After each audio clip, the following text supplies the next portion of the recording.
चांगलं करायला जमत नसेल तर दुसऱ्यांचं वाईटही कधी करू नका.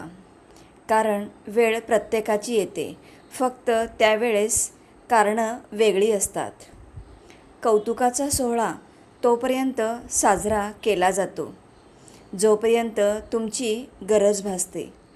एकदा का गरज संपली की वेळात वेळ काढून निंदेची खिराफत घरोघरी वाटली जाते. जुनी लोक भावनिक होती तेव्हा नाती जपत होती.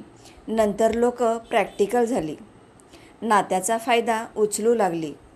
आता लोक प्रोफेशनल झाली, फायदा असेल तरच नाती बनवू लागली. नशीब हे आकाशातून पडत नाही किंवा जमिनीतून उगवत नाही. नशीब आपोआप निर्माण होत नसते, तर केवळ माणूसच प्रत्यक्षात स्वतःचे नशीब स्वतःच घडवत असतो. नशिबात असेल तसे घडेल ही गोष्ट खरी नसून आपण जे करू त्याप्रमाणे नशीब घडेल हीच गोष्ट खरी आहे. शाळेच्या कवायतीमध्ये पीछे मूड बोलता क्षणी पहिला माणूस शेवटी आणि शेवटचा माणूस पहिल्या क्रमांकावर येतो. आयुष्यातही पुढे असण्याचा गर्व आणि शेवटी असण्याचे कधीच दुःख मानू नका. माहीत नाही हे आयुष्य कधी म्हणेल पीछे मूड. भावना कळायला मन लागतं, वेदना कळायला जाणीव लागते, देव कळायला श्रद्धा लागते, माणूस कळायला माणुसकी लागते, चांगलं जगाला सुंदर विचार लागतात, भरभरून जगायला पैसा नाही आयुष्य लागतं. म्हातारपणाला नाव छान, कोणी म्हणतं संन्यासाश्रम, कोणी म्हणतं वानप्रस्थाश्रम, मी म्हणतो आनंदाश्रम.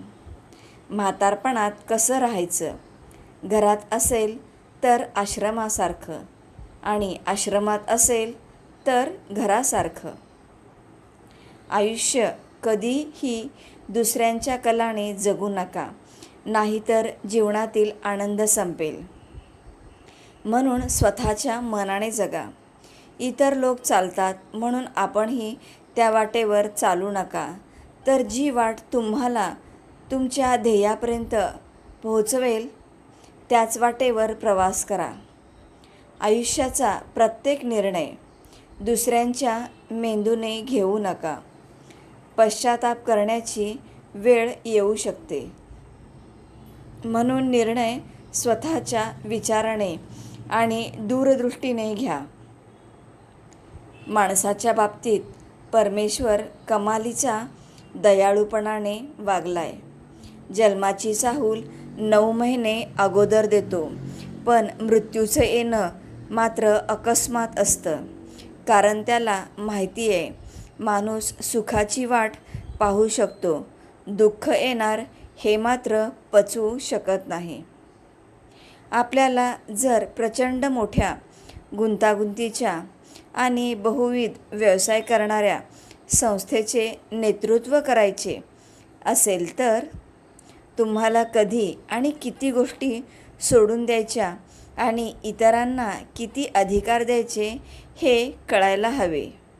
अधिकार ही जिज्ञासा आणि नम्रता यांची बेरीज असते. पराभव पहिल्यांदा रणात होत नाही, पराभव पहिल्यांदा मनात होतो. जी माणसं मनानं पराभूत असतात ती रणात जिंकूच शकत नाही, आणि जी माणसं मनानं जिंकलेली असतात ती रणात पराभूत होऊच शकत नाहीत. पहिल्यांदा मन जिंकणे जास्त महत्त्वाचे, रण मग आपोआप जिंकले जाते. पदरी अपयश आले की कोणीही फारसे संबंध ठेवत नाही. जर का यशस्वी झालात तर नसलेली नाती सुद्धा बोलती होतात. आपल्यातील चांगल्या गुणांवर सगळे गप्प राहतात, पण दुर्गुणांवर चर्चा सुरू झाली की मुकेही बोलू लागतात. आशीर्वाद मिळावा मोठ्यांकडून, आनंद मिळावा जगाकडून, कृपा मिळावी देवाकडून, स्नेह मिळावा सर्वांकडून. हीच प्रार्थना आहे देवाकडे. जगात माहिती नाही किती दिवस राहायचं आहे. जिंकून घ्या सर्वांची मनं, बस हाच जीवनाचा दागिना आहे. समजवण्यापेक्षा समजून घेण्यामध्ये खरी परीक्षा असते.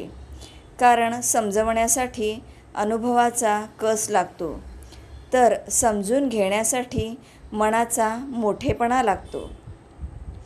सोडून द्यायला शिका. हा असं वागला तो तसं वागला, हा असं बोलला याने विश्वासघात केला. अरे मित्रा, किती त्रास करून घेशील.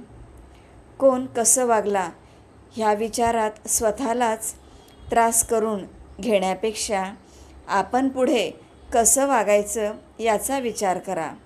आपण कुठे चुकलो याचा अभ्यास करा. त्यांच्या चुका तिथेच सोडून द्या आणि पुढच्या प्रवासाला सुरुवात करा. जीवन म्हणजे 3 पानांचं एक पुस्तक असतं. पहिलं आणि शेवटचं पान देवांनी लिहिलेलं असतं. पहिलं पान म्हणजे जन्म, शेवटचं पान म्हणजे मृत्यू. उरलेलं मधले पान मात्र आपल्यालाच भरायचं असतं. त्यासाठी मनात प्रेम, भाव आणि चेहऱ्यावर सुंदर स्मितहास्य ठेवायचं असतं. आयुष्यातील सर्वात मौल्यवान गोष्ट म्हणजे आनंद. गमतीची गोष्ट अशी की मौल्यवान असूनही परमेश्वराने आपल्याला ती विनामूल्य दिलेली आहे. पण त्याहूनही गमतीची गोष्ट अशी की आपल्यापैकी बऱ्याच लोकांना आयुष्य संपेपर्यंत त्याचा पत्ताच नसतो. उगवणाऱ्या प्रत्येक दिवसाला आनंदाने सामोरे जा. मावळताना तो तुम्हाला खूप समाधान देऊन जाईल. कोणताही विचार आकाशातून पडत नाही, त्याचं नातं जीवनाशी असतं. स्वतःच्या आयुष्याशी ज्याने प्रखर सामना दिला आहे, प्रत्येक क्षणाशी ज्याने कष्ट आणि अश्रूंनी नातं जोडलेलं आहे, अशा प्रामाणिक माणसाचा साधा उद्धारसुद्धा वेदवाक्यासारखा असतो. श्री स्वामी समर्थ.